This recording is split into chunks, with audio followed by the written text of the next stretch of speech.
Por gentileza, pega a palavra de Deus aí. Vamos estar lendo, nessa oportunidade, o livro santo, a palavra do Deus vivo.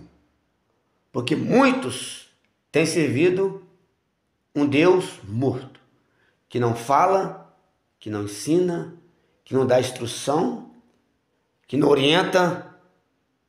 Mas nós, a igreja que crê, que foi comprada, ela sabe, ela tem certeza que há um Deus vivo no céu que trabalha por aqueles que nele esperam. Amém?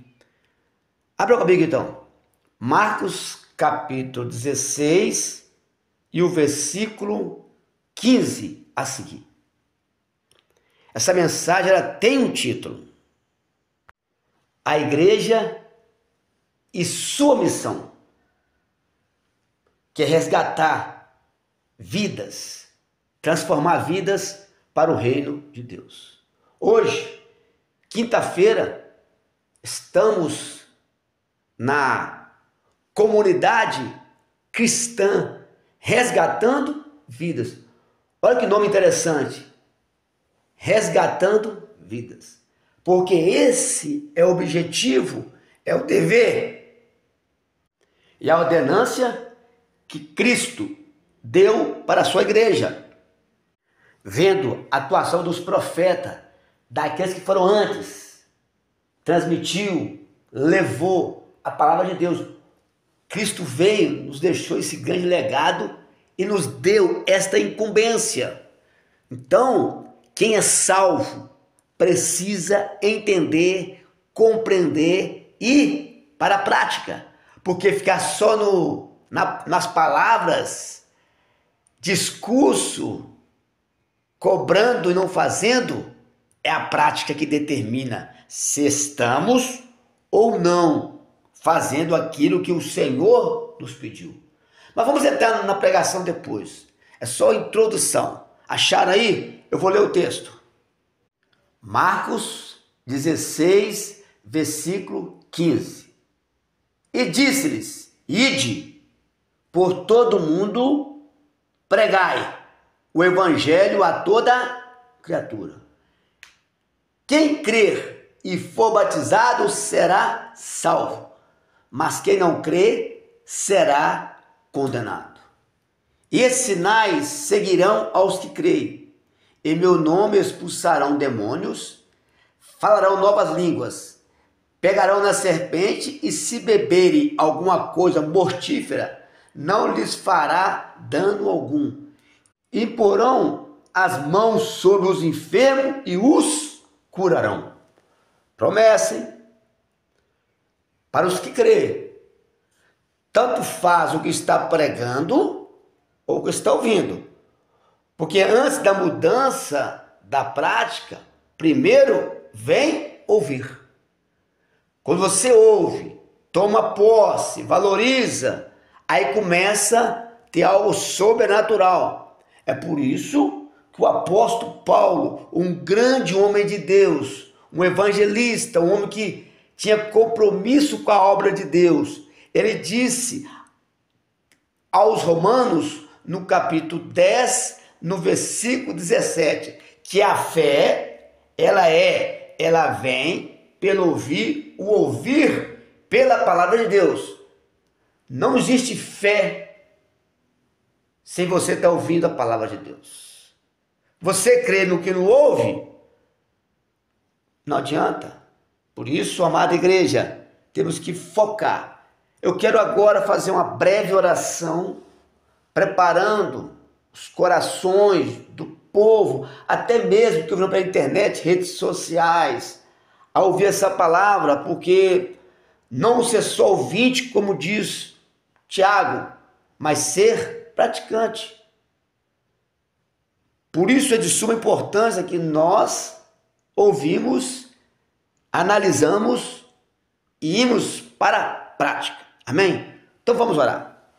Senhor nosso Deus e Senhor nosso Pai, Deus bendito, Deus amado e Deus todo-poderoso, Estamos diante, Pai, da tua santa palavra, poderosa, viva, tremenda. Pai, nós pedimos nesta oportunidade, fala conosco, usa o teu servo como instrumento, canal de bênção, como ferramenta. Fala para nós, Pai, fala para o teu povo de uma forma sobrenatural. Possamos entender e compreender e valorizar. Pai querido, Deus amado, tira todo impedimento, todo obstáculo, dificuldade, nos renova a cada dia, nos dá visão, entendimento, ousadia e intrepidez, para que possamos, Pai, ser útil na tua casa. Pai querido, usa a boca do mensageiro e os lábios do pregador, envia a tua palavra com poder e autoridade, que ela vá e produza o grande resultado, o qual está sendo pregada, em nome de Jesus, que assim seja. Querida, amada igreja, fazendo análise geral, né? Onde a gente vai, a gente participa, a gente vê, assiste. O povo de Deus, que o povo do mundo é outra coisa, não está exercendo o teu chamado, a sua missão integral da igreja, que é resgatar almas, vida para o reino de Deus. Estão muito preocupados com as coisas terrenas, com as coisas passageiras, coisas transitórias. Quando eu falo isso, eu falo também da liderança, porque a liderança, os recursos que ela adquire, que ela obtém, tem que ser em prol do reino. Porque quando as pessoas contribuem, oferta, ou traz o dízimo, ou doação, é em prol do evangelho. Não é para deixar ninguém abastado, rico. Cada um tem que lutar com o seu trabalho para ter as coisas. Porque Paulo disse, ele trabalhava dia e noite para não ser pesado para ninguém. E Paulo foi um grande exemplo. O próprio Cristo também renunciou a tudo nesta terra para pregar a palavra de Deus. Porque os recursos financeiros, alimento, do dia a dia, Deus vai suprir. Deus supre. O problema é que muitos estão começando a observar o mundo, as pessoas, e com isso acabam se perdendo. E o evangelho fica parado. Porque muitos também começam a olhar um para os outros e começam a não fazer nada. Ele começa a querer fazer também por causa de dinheiro, por causa de recurso. Aí o reino dos céus, aí a obra de Deus sente o peso, porque não há uma concordância, não há uma unidade, não há uma comunhão. Sim, interesses de A, B e C. Com isso a obra de Deus não cresce. Porque enquanto alguns fazem a obra e ganham por ela, outros tiram do próprio sustento da tua casa, dos teus filhos, para ajudar a obra. Então uma coisa não está batendo. Não está batendo. Precisamos rever os conceitos. E como eu posso rever os conceitos? Indo para a palavra de Deus, olhando exemplos de Cristo e os seus apóstolos, os seus discípulos, os mandamentos, porque senão a igreja vai ser atacada, zombada, criticada, e o reino sofre por causa de nós, por causa dos cristãos que estão perdendo o foco. Por isso, a igreja não pode perder a essência, a intimidade com o Espírito Santo, que vai cuidar, capacitar, orientar a igreja do Senhor Jesus, que somos nós. O Senhor Jesus, depois que ele fez a sua trajetória aqui, deixou o seu legado, ensinou, instruiu, mostrou na prática, alimentou, cuidou do rebanho, trouxe ensinamentos diversos, em qualquer área, na prática, ele amou como ninguém amou. Ele dedicou ao povo como ninguém fez. Nos deixou esse grande exemplo. Chamou os seus discípulos, capacitou, mostrou na prática. A liderança precisa mostrar na prática, não só cobrar, mas exercer o seu chamado, por qual ele segue o exemplo de Cristo. Foi chamado, separado, eleito, escolhido. Eu discordo daquele pastor que fala assim, eu não queria ser pastor, eu não queria ser, queria sim. Você orou a Deus, para Deus te usar, para te mostrar, para te revelar. Se colocou na brecha para Deus te usar, nas orações, pediu. Então quer dizer, não, isso é desculpa. Nós entendemos o nosso chamado.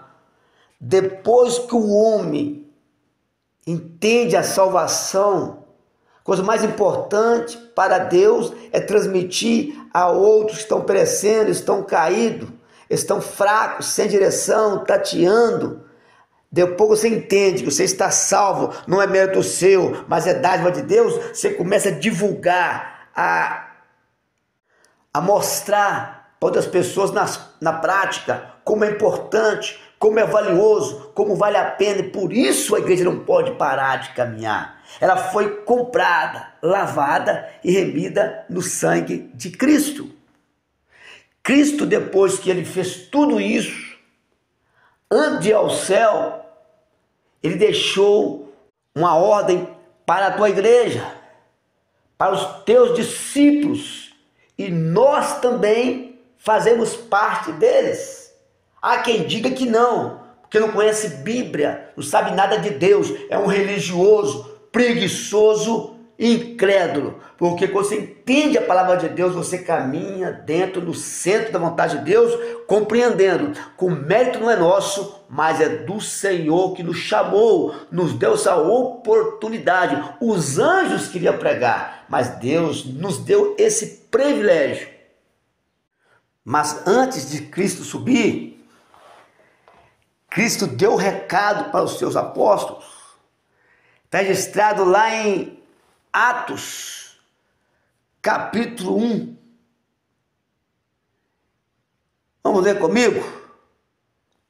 Vamos ler a partir do versículo 4. E estando com eles, determinou-lhes que não se ausentasse de Jerusalém, mas que esperasse a promessa do Pai.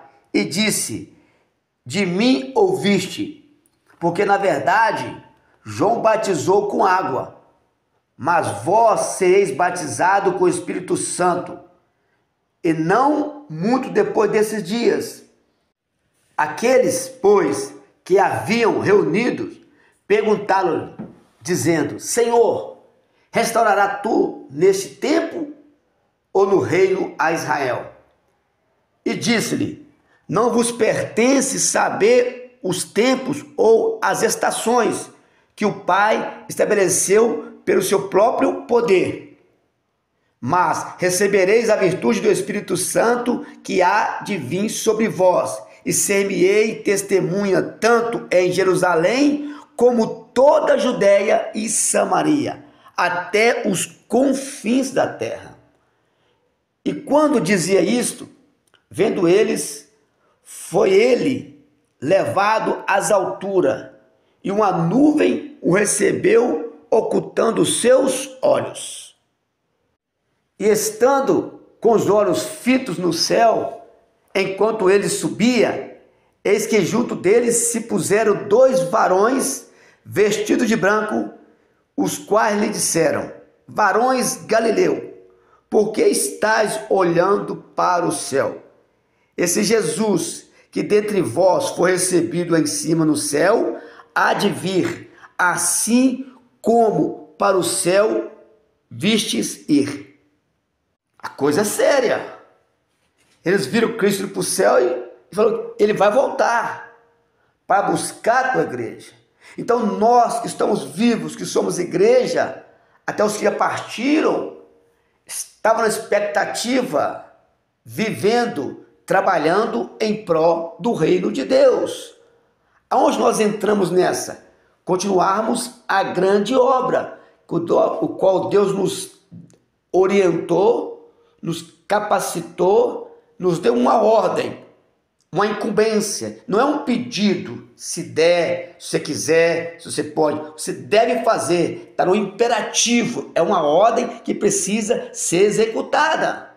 Porque muitos estão por aí, de qualquer jeito, preocupados em conquistar não almas, mas a terra.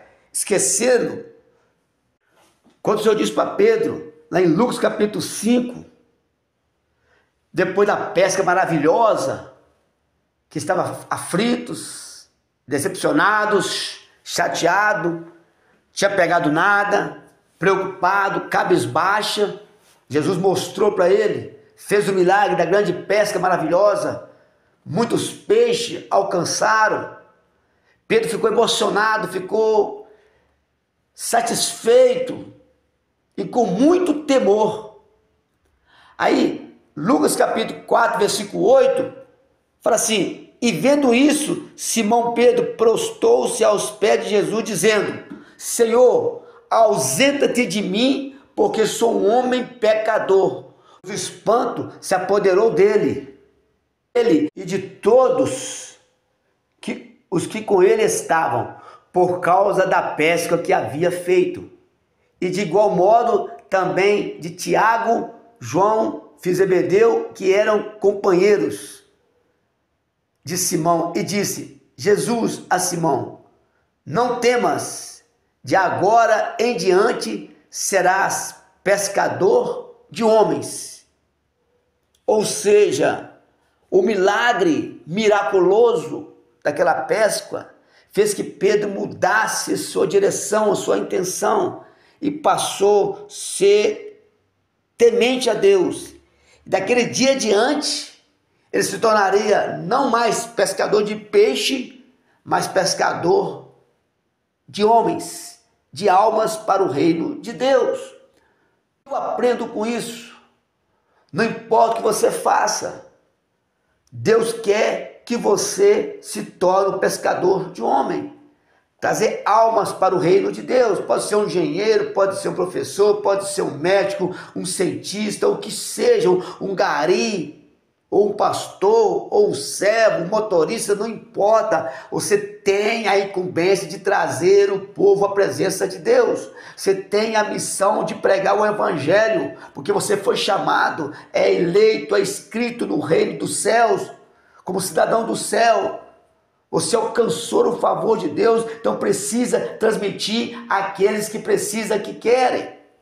Por isso o Senhor falou, Mateus 6,33, mas buscai primeiro o reino de Deus e a sua justiça, e todas essas coisas vos serão acrescentadas. Mateus 6,33. Eu preciso entender o reino, buscar para a minha vida, para a minha casa, para a minha família. O reino de Deus não é comida, não é bebida, mas é paz no espírito, alegria da salvação. Eu preciso entender, viver isso e praticar. Sabe quem muitos não pratica? Porque não está vivendo. Porque quem está vivendo o reino de Deus, ele sente prazer em divulgar, em pregar para as pessoas. Se a pessoa queira ou não ouvir, se ele deseja ou não ouvir, ele vai ter que ouvir, precisa ouvir, porque o que está em questão aqui é o nosso futuro. Ele tem que saber disso. Nós estamos caminhando para uma terra prometida, uma terra espiritual, qual Deus nos prometeu por amor, não que merecemos. E quem não alcançar essa terra prometida, as dádivas de Deus, ele será destruído, lançado fora, sofrerá eternamente. Por isso que a igreja não pode parar. A igreja tem a missão, a incumbência de transmitir às pessoas, todos que precisam e que querem, que Jesus Cristo está com braços abertos, registrado Isaías 59, versículo 1 e 2. Vamos comigo lá? Ler comigo lá o que diz o profeta Isaías. Diz assim: eis que a mão do Senhor não está encolhida, para que não possa salvar, nem o seu ouvido agravado para não poder ouvir. Mas as vossas iniquidades fazem divisão entre vós e o vosso Deus, e os vossos pecados encobrem o teu rosto de vós, para que não vos ouça. Olha só, o Senhor está fazendo a parte dele, com a mão estendida, para salvar a todos. Está com o ouvido atento. Aquele que faz o ouvido não ouvirá quando o teu servo clamar? Aquele que faz o olho não contemplará cada passo, cada atitude nossa? Então ninguém esconde de Deus. Carta aos Hebreus, no capítulo 4, no versículo 13, ele fala: todas as coisas estão nuas e patentes aos olhos de Deus. Temos que tratar ou prestar conta. Como fugir da presença de Deus? Onde você for, onde nós fomos, Ele nos contempla. Quer ver uma coisa? Quando alguém trai a tua esposa, Deus está vendo tudo. Quando alguém vai para o prostíbulo, para o motel, lesa alguém, engana alguém, faz falcatrua diversas, não vou entrar nesse mérito porque é muita coisa. Aí ele está achando que está sozinho. Precisamos entender, se arrepender dos nossos pecados. Cada um se arrepende dos seus pecados para ter uma comunhão com Deus, porque senão a queda é certa. Aí vem o sofrimento, vem a queda, a ruína, a destruição. Mas o Senhor está com braços estendidos. Mas o homem escolhe o teu destino. O pecado tem que ser removido do nosso meio. O pecado nos impede de alcançar as dádivas, o presente, as maravilhas do nosso Deus. E com isso nos faz sofrer, padecer, ter perdas, decepções, lágrimas. Mas Deus quer mudar tudo isso. Quando nós vamos à presença dEle, Ele nos renova, Ele nos purifica, nos tira o fardo, nos tira o peso e nos faz promessas de dias gloriosos. No Salmos 139, lá é um relato, o salmista adorando a Deus, ou cantando, ou orando, ele reconhece a grandeza usada pelo Espírito Santo para declarar o poder do nosso Deus. Senhor, tu me sondas e me conheces. Deus conhece nós. Você não está sozinho nesse mundo. Você está passando. Deus tem contemplado. Tem dado para você orientação, ensinamentos, para você fazer e alcançar o favor, ter autoridade no mundo espiritual. Mas às vezes nós deixamos para um lado, para o outro fazer, quer que o outro faça. É melhor criticar do que fazer. Senhor, tu me sondas e me conheces. Tu conheces o meu assentar e o meu levantar. De longe estende o meu pensamento. Cercas o meu andar, o meu deitar, e conhece todos os meus caminhos. Sem que haja uma palavra na minha língua, eis que o Senhor tu conheces. Tu me cercas em volta e puseste sobre mim a tua mão. Tal ciência é para mim maravilhosíssima, tão alta que não possa atingir. Para onde me irei do teu espírito? Ou para onde fugirei da tua face? Se eu subir aos céus, tu aí estás. Se fizer no Seol a minha cama, eis que tu ali estás também. Se tomar asas da alva e se habitar nas extremidades do mar, até ali a tua mão me guiará e a tua destra me susterá. Se disser, de certo que as trevas me encobrirão, então a noite será a luz, a roda de mim. Nem ainda as trevas me escondem de ti, mas a noite resplandece como o dia. As trevas e a luz são para ti a mesma coisa. Versículo 14: eu te louvarei, porque de modo terrível e tão maravilhoso fui formado. Maravilhosamente são as tuas obras, e a minha alma o sabe muito bem. Os meus ossos não te foram encobertos, quando no oculto fui formado, entretecido como nas profundezas da terra. Os teus olhos viram o meu corpo ainda informe, e no teu livro todas essas coisas foram escritas, as quais iam sendo dia a dia formada, quando nem ainda uma delas havia. E quão preciosos são para mim, ó Deus, os teus pensamentos, quão grande é a soma deles. Esse é o nosso Deus. Esse é o Deus que te chamou para fazer a obra dele.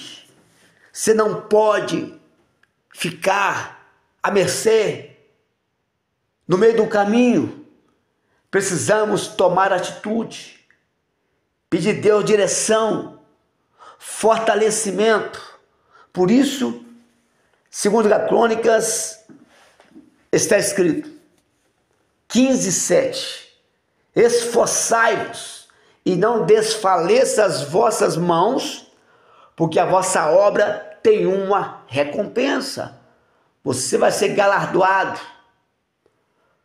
no tribunal de Cristo, vai receber as bênçãos, a salvação, a presença. Por isso vale a pena se esforçar. Tem que fazer a obra aqui, que o reino dos céus está entre nós. É a missão integral da igreja. Todos precisam se ajuntar e concentrar nesse propósito. Almas. Se não foi alcançado, alguém pagou o preço. Mas é uma divisão, uma contenda, turma de crente de qualquer jeito, cada um quer ser melhor do que o outro, cada um defende o seu ministério. É uma vergonha. Cristão que está com a Bíblia nas mãos, não entende nada, não está buscando entender nada, está preocupado em se destacar no holofote, ainda tem a coragem de criticar o mundo ainda. Eles estão igual o mundo, foi comprado, lavada, remida, mas estão deixando a desejar por causa de vaidade. A vaidade do homem tem destruído a humanidade. É por isso que eu falo com todas as letras, ó pregadores, ó pastores, missionários, membros. Cristo é o nosso exemplo e os seus apóstolos que realmente renunciaram a essa terra e dedicaram totalmente ao evangelho. Podemos ver o apóstolo Pedro, depois que entendeu o seu chamado, que é um homem pecador, se arrependeu, se tornou um dos grandes, um dos maiores pregadores da igreja primitiva. Uma das suas pregações, quase 3.000 almas se converteram a Jesus. Foi bem claro, bem categórico, expressivo. Mês e meia perseguição, ele não negou a fé, estava preparado. Livro de Atos, capítulo 2. Pedro, porém, pondo-se em pé, com 11 levantou sua voz e disse-lhes: varões judeus e todos que habitais em Jerusalém, seja-vos notório e escutai as minhas palavras. Estes homens não estão embriagados, como vós pensais, sendo esta a 3ª hora do dia. Mas isto é o que foi dito pelo profeta Joel, que nos últimos dias acontecerá, diz Deus, que do meu espírito derramarei sobre toda a carne, e os vossos filhos e vossas filhas profetizarão, e os vossos jovens terão visões, e os vossos velhos sonharão sonhos. Também do meu espírito derramarei sobre os meus servos e minhas servas. Naqueles dias e profetizarão, e farei aparecer prodígio em cima no céu e sinais embaixo da terra, sangue, fogo, vapor, fumaça. O sol converterá em trevas e a lua em sangue, antes de chegar o grande e glorioso dia do Senhor. Acontecerá que todo aquele que invocar o nome do Senhor será salvo. O apóstolo Pedro está sendo interrogado no Sinédrio por Anás e Caifás. Eram os mandão, eram os líderes, mas estava corrompido. E Anás, o sacerdote, Caifás e João e Alexandre e todos quanto haviam na linhagem do sumo sacerdote, e pondo-os no meio, perguntaram: como podes, ou em nome de quem fizeste isso? Então Pedro, cheio do Espírito Santo, lhe disse: principais do povo e vós, ancião de Israel, visto que hoje somos interrogados acerca do benefício feito a um homem enfermo e do modo como foi curado, seja conhecido a vós todos e todo o povo de Israel, que em nome de Jesus Cristo, o Nazareno, aquele a quem vos crucificastes e a quem Deus ressuscitou dos mortos, em nome desse é que este está são diante de vós. Ele é a pedra que foi rejeitada por vós, os edificadores, a qual foi posta por cabeça de esquina. Eu digo mais: em nenhum outro há salvação, porque também debaixo do céu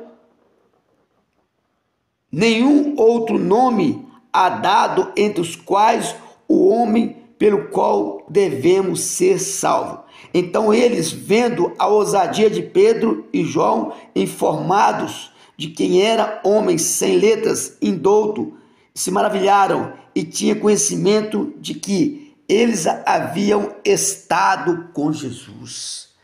Depois que estamos com Jesus, a nossa vida tem que ser diferente. As duas formas de viver, antes de Cristo e depois de Cristo. Jamais a nossa vida pode ser a mesma, pois nós encontramos o Salvador, presenciamos os feitos, as maravilhas, a grandeza. Eu costumo dizer nas minhas pregações que a maior evidência que Deus existe, primeiro, é da Bíblia, os relatos, as histórias que escreveram sobre o Senhor. Ele nunca escreveu sobre ele, mas escreveram os feitos dele. E a outra parte é o nosso testemunho, é o que eu vivi, é o que eu presenciei, é o que eu participei, é o que eu alcancei. Então isso ninguém pode me tirar. Não há inimigo, não há enganador que pode tirar isso, essa intimidade que eu tenho com Deus, nos momentos difíceis, caóticos, tristes, impossíveis. Ele me revelou, me mostrou, se manifestou, me dando o que eu precisava no momento. A paz, a alegria, a libertação. Então esse Jesus tem que ser adorado, reverenciado, exaltado o tempo todo, porque toda a honra e toda a glória é dado a Ele. Pedro e João estavam cheios do Espírito Santo, cheios da graça de Deus, com a autoridade do céu. Por isso que a Bíblia nos fala, Lucas 10:19, eis que vos dou poder para pisar serpente e escorpião, toda a força do inimigo, e nada vos fará dano algum. Nós temos autoridade do céu para fazer a grande obra, os feitos de Cristo. Jesus Cristo disse: se creres nele, como diz as Escrituras, rios de água viva fluirão do teu ventre.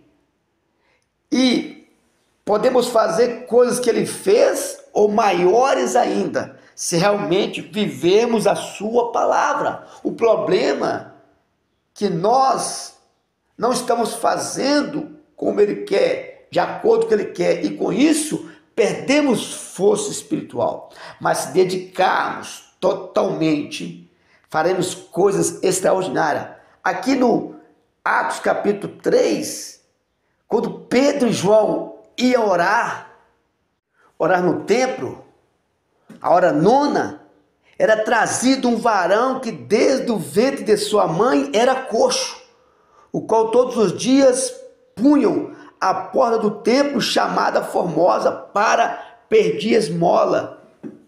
Os que entravam, aquele coxo era posto ali todos os dias para pedir esmola, né? Porque necessitava de ajuda. Mas aquele dia foi um dia especial, foi um dia diferente. Todo dia é dia de pedir, todos os dias é dia de clamar. E pode ser hoje o dia da tua vitória, mas o clamar é hoje, amanhã, todo dia. O que fala em Jeremias 33, versículo 3: clama a mim, responder-te-ei, anunciar-te-ei coisas grandes e ocultas que não sabes. O dia de clamar é todo dia. Senhor, me ajuda, me socorre. Como diz o salmista, apressa-te, ó Deus, me socorrer. Me socorre. Mas muitas vezes nós baixamos a guarda, perdemos essa esperança, a expectativa. Achamos que estamos pedindo a um Deus de pedra, de pau, de barro, de bronze, igual muitos estão fazendo aí.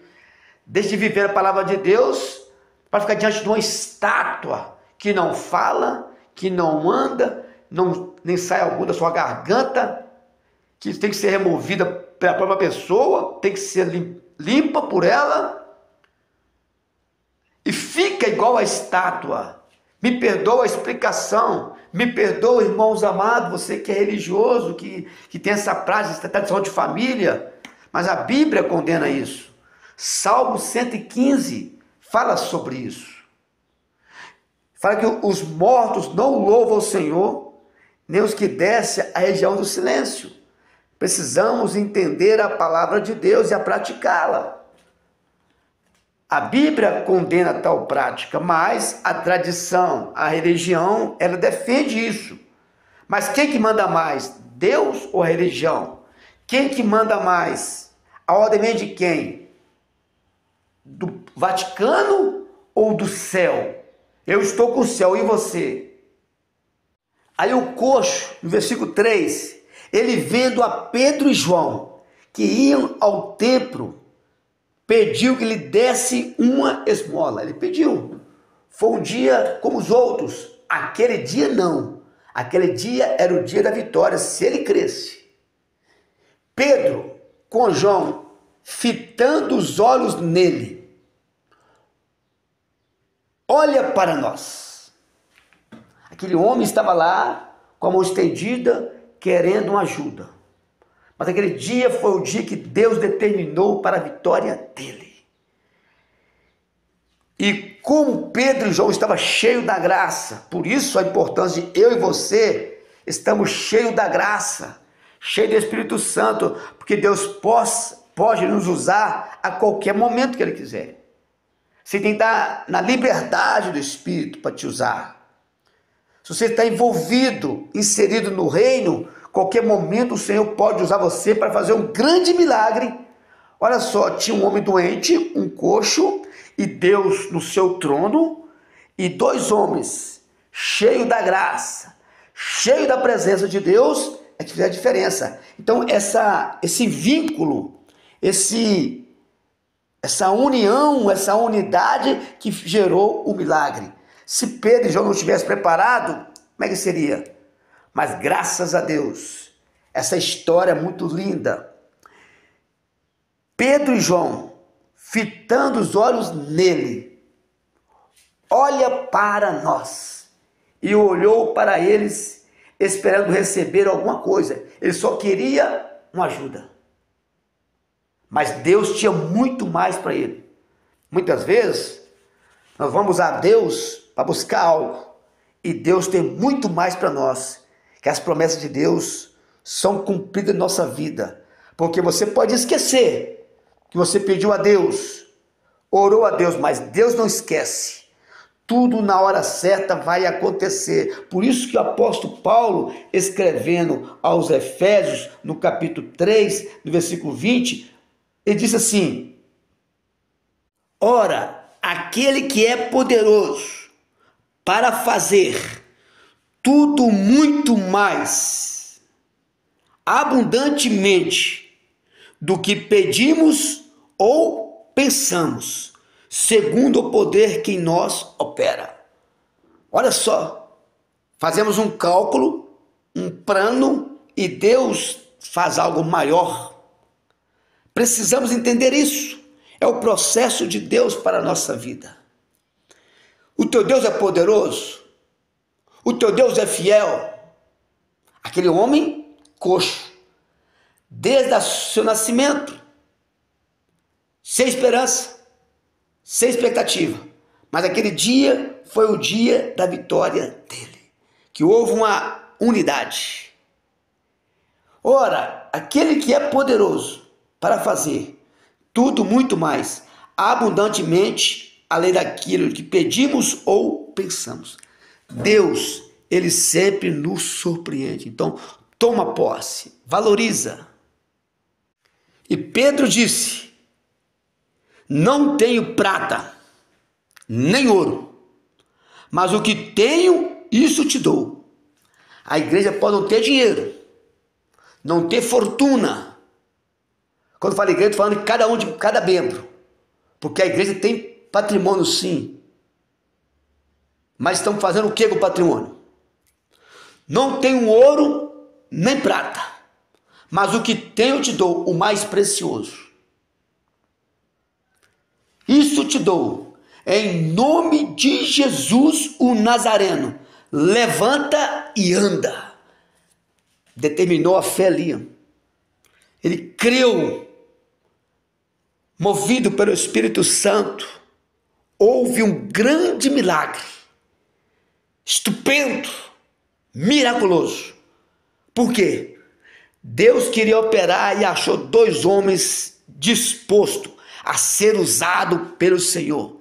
E nesse momento eu te falo, precisamos dar lugar, deixar Deus nos usar para esta grande obra miraculosa, maravilhosa.